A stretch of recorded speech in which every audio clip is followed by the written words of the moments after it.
Ang pagsasamahan ng mga mag-asawa ay hindi lamang umiikot sa tagumpay at saya.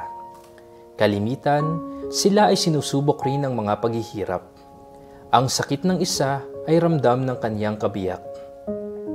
Pakinggan natin ang kwento ni Mr. Cesar Manalo at ng kanyang asawa na si Mrs. Zenia na dumaan sa matinding laban sa stage 2 breast cancer. Paano nga ba sila nakatagpo ng lakas at kagalingan sa pamamagitan ng taimtim na panalangin at gabay ni Santo Padre Pio? Isang magandang araw po sa inyong lahat. Ako po si Zenia Manalo, tubong Western Samar. Nakapangasawa po ako ng tiga Batangas. Nandito po yung aking mister para magpatunay ng pagpapagaling sa akin ni Santo Padre Pio. 2011 po, na-diagnose po ako ng breast cancer stage 2. Medyo mahirap po yung pinagdaanan ko. Pero sa tulong po ni Padre Pio at ni Papa Jesus, yun, medyo magaan po yung habang nagpapagaling po ako ng aking sakit. Hindi po ako nawalan ng pag-asa. Lagi po akong nandito kay Padre Pio, nahingi po ng tulong upang malampasan po lahat ng aking pinagdadaan ng sakit. Noong pong ma-diagnose ng stage 2 cancer, pina-advise po ng doktor na tanggalin na yung kanyang left breast para hindi na madama yung kabila. Binigyan siya ng 5 sessions ng chemotherapy na talaga pong napakahirap ng pinagdaanan niya na si almost quit at ayaw na niya kasi sa hirap. Pero sa tulong po ng dasal at pananampalataya, nalampasan niyo po lahat yun. After 2 years po ng medication, na-diagnose man po na kumakapal na yung lining ng mattress niya, nasabi ng doktor, it might cause cancer kung pababayaan. So, recommendation po ng doktor, tanggalin na yung ovary. Parehong ovary po, tinanggal. At awa naman ng Diyos po, mula noon, wala na siya naramdaman hanggang sa na-declare na siya after 5 years na cancer-free na siya. Noong kaya na po ng asawa kong mag-travel, nag-travel po kami papuntang Samar at tumuloy po kami doon sa sinasabing simbahan sa Ginarona. At Panginoon, salamat po na marami kasi nung dumating po kami doon, alam niyo po ba kung sino ang nakita naming santo? Si Papa Pio din. Kaya inilaan po talaga si Papa Pio para sa amin, lalong-lalo na po sa asawa ko.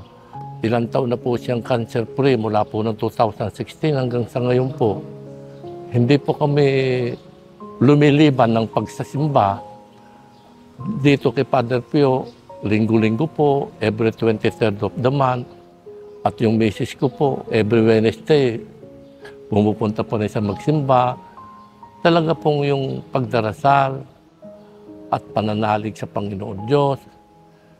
Samahan po natin ang sipag ng pagsisimba. Wala pong imposible sa Kanya. Kami po ay lubos ang pagpapasalamat sa lahat po ng mga taong nasa paligid namin na sumuporta at nagmahal sa amin, lalong-lalo na po sa asawa ko nung panahong kailangan niya ng karamay.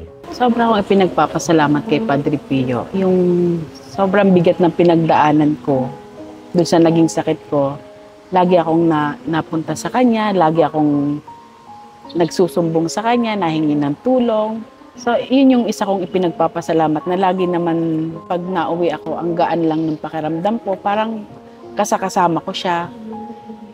So, yun yung isa kong ipinagpapasalamat. Nakilala ko si Santo Padre Pio. May isa kaming kaibigan na nakapagsabi sa amin na magsimba dito kay Papa Pio. Nung panahon po yun po ay isang kubo lang na ang bubong ay pawid na pag umuulan po ay tumutulo. Kaya kung ano man po ang nakikita ninyo ngayong ganda ng shrine ni Papa Pio, yun po ay pinaghirapan nating lahat para mabigyan ng magandang shrine si Papa Pio na alam din naman natin lahat na tinutulungan na tayo sa abot ng kanyang makakaya sa kanyang pagpapagaling at pagtulong sa atin sa lahat ng mga problemang idinadaing natin sa Kanya at sa Panginoon Diyos. Manalig tayo sa Panginoon Diyos. Sabi nga ni Papa Pio, pray, hope, and don't worry. At lahat po maaayos. Kahit po anong problema natin, iduluhog natin sa Kanya. At sigurado po, in His time, in our time. Ibibigay po niya sa atin. Walang labis, walang kulang. Siksik, liglig po yan. Padre Pio, maraming salamat kasi hindi niyo ako pinabayaan. Binigyan niyo ako ng pag-asa, binigyan niyo pa ulit ako ng isa pang pagkakataon para mabuhay. At itong isa kong buhay, hindi man ako araw-araw nandito, pero alam niyo po yun na meron kayong sa bahay. Araw-araw bago ako matulog, sobra ako nagte-thank you sa inyo. Kasi doon sa bigat na pinagdaanan ko, alam ko hindi niyo ako pinabayaan. Yung ang daming problema, pero lagi lang akong nakapit sa inyo. Pag humawak na ako sa kamay niyo, pag iniyapos ko kayo, ang gana ng pakiramdam ko. Kaya sobrang thank you. Kumbaga, yung buhay ko ngayon, gusto kong ialis sa inyo ng buo. Hindi man buo, pero pipilitin ko po.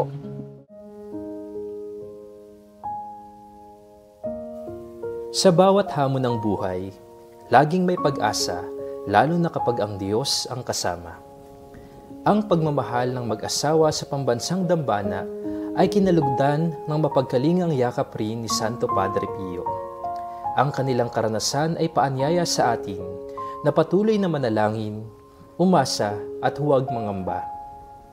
Nariyan ang Diyos, palaging naghihintay at handang umagapay sa lahat ng pagsubok sa ating buhay.